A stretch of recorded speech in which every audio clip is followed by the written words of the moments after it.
అయితే ఛానల్ తర్వాత వినాయక చవితి దొరికిందన్న ఆనందం కన్నా ఈసారి అయితే మాత్రం విజయవాడలో వరదలు వర్షాలతో విజయవాడ అయితే మునిగిపోయిందండి. దానికి చాలా బాధగా అయితే ఉందన్నమాట.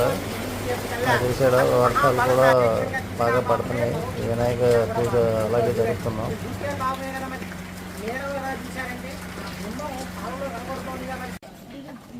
మా ఇంటి దగ్గర వినాయకుడు